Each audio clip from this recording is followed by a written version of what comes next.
Hello friends, welcome to KHR rocking updates. AP EAMCET సంబంధించి counselling అనేదైతే start అయింది.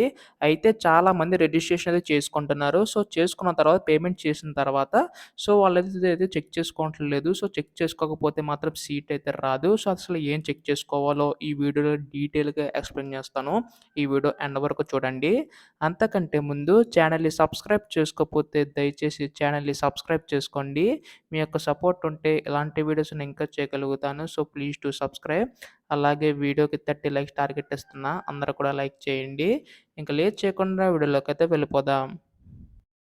So, మీరిక్కడ చూస్తున్నారు గదా! అఫీషియల్ వెబ్‌సైట్‌లో మనకి క్యాండిడేట్ రిజిస్ట్రేషన్ సంబంధించి మీ యొక్క రిజిస్ట్రేషన్ అయితే చేయించుకోవాల్సి ఉంటుంది. అయితే చేసుకున్న తర్వాత మీరు పేమెంట్ అయితే చేస్తారు. సో, చేసిన తర్వాత ఏంటంటే అందరూ కూడా చేశామని అనుకుంటారు. బట్ ఇదైతే చెక్ చేసుకోరు. సో, ఇక్కడ చూడండి, నో యువర్ పేమెంట్ స్టేటస్ అని చూడండి. సో, దాని మీద అయితే క్లిక్ చేయండి. సో, క్లిక్ చేసిన తర్వాత ఇక్కడ మీ యొక్క EAMCET hall ticket number enter submit చేయండి. సబ్మిట్ చేసిన తర్వాత ఏంటంటే మీరు పేమెంట్ అయితే ఇక్కడ మీరు పేమెంట్ సక్సెస్‌ఫుల్‌గా అయ్యిందని చెప్పేసి వస్తది. లేదంటే this hall ticket number has not paymented అని చెప్పేసి సంథింగ్ అది వస్తది. అంటే పేమెంట్ చేయలేనట్టు వస్తది. సో, ఆ విధంగా వస్తే మాత్రం ఒకసారి మళ్ళీ మీరు పేమెంట్ చేయవలసి ఉంటుంది. ఈ విధంగా ప్రాసెస్ అయితే ఉంటుంది. సో, ఖచ్చితంగా అందరూ పేమెంట్ చేసిన వెంటనే ఇదే చెక్ చేసుకోండి. చాలా ఇంపార్టెంట్ అనమాట.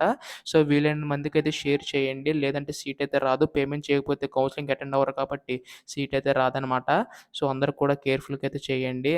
సో, పేమెంట్ సంబంధించి కానీ, లేదంటే ఎంసెట్ కౌన్సెలింగ్ సంబంధించిన డౌట్స్ ఏమైనా ఉంటే మాత్రం కింద అయితే కామెంట్ చేయండి. డెఫినిట్‌గా రిప్లై ఇవ్వడానికి ట్రై చేస్తాను. So, thanks for watching guys. Bye now.